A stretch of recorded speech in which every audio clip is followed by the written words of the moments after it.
বান্দা যখন হতাশাগ্রস্ত হয়ে বান্দা যখন কাঁদতে থাকে আর ডাকতে থাকে, ইয়া আল্লাহ, ইয়া রহমান, ইয়া রহিম, ইয়া হাইয়্যু, ইয়া কাইয়্যুম।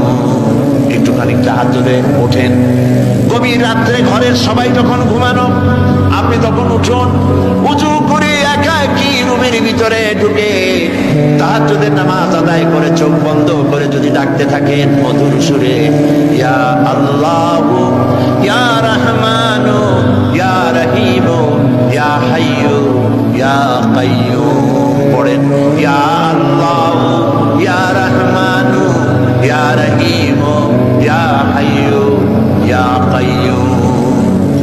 আল্লাহ ইকবাল বলেছেন, दिल से जुबान निकलती है, असर रखती है, पर नहीं मगर ताकते परवाज रखती है।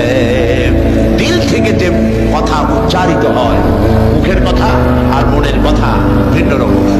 মন থেকে যে কথা জিহ্বা দিয়ে উচ্চারিত হয়, এই কথা বিস্তার, প্রভাব বিস্তার করে, ডানা না থাকলেও উঠতে সক্ষম হয়। তার মানে হলো, বান্দা যখন অন্তরের অন্তঃস্থল থেকে, মনের গহীন কন্দর থেকে একটি বার ডাক দেয় আল্লাহ, কি সুন্দর নাম, সুবহানাল্লাহ, সুবহানাল্লাহ। আমার আল্লাহর নাম কত মধুর।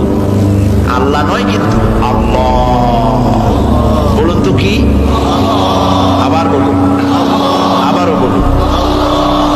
মনের মনি কোঠা থেকে মোহব্বতের সাথে বান্দা যখন অশ্রুসিক্ত নয়নে একবার যদি ডাকে আল্লাহ, আল্লাহ রাব্বুল আলামিন 70 বার সাড়া দিয়ে জিজ্ঞেস করেন, বান্দা কি চাও, আমি হাজির।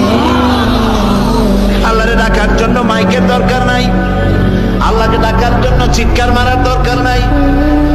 মনে মনে ডাকতেও তিনি শোনেন, সশব্দে ডাকতেও শোনেন, ফিসফিস করে ডাকলেও তিনি শুনতে পান। বান্দা যখন ডাকেন, আল্লাহ তাআলা শুনায় দিয়েছেন, আমি তো বেশি দূরে নই, ওয়া নাহনু আকরাবু ইলাইহি মিন হাবলিল ওয়ারিদ। আমি তোমার সারা যে রগের উপরে তোমার মাথাটা বসানো, এই রগের চাইতে আমি তোমার বেশি করব। আমার আল্লাহ এত কাছে, সুবহানাল্লাহ। আল্লাহর চাইতে দয়াশীল আর কেউ নাই। কত দয়া! রহমতকে তিনি 100 ভাগ করছেন, সুবহানাল্লাহ। 100 ভাগ করছেন রহমত, দয়া। 100 ভাগ করিয়া একটা ভাগ ছড়াই দিয়েছেন তামাম পৃথিবীতে।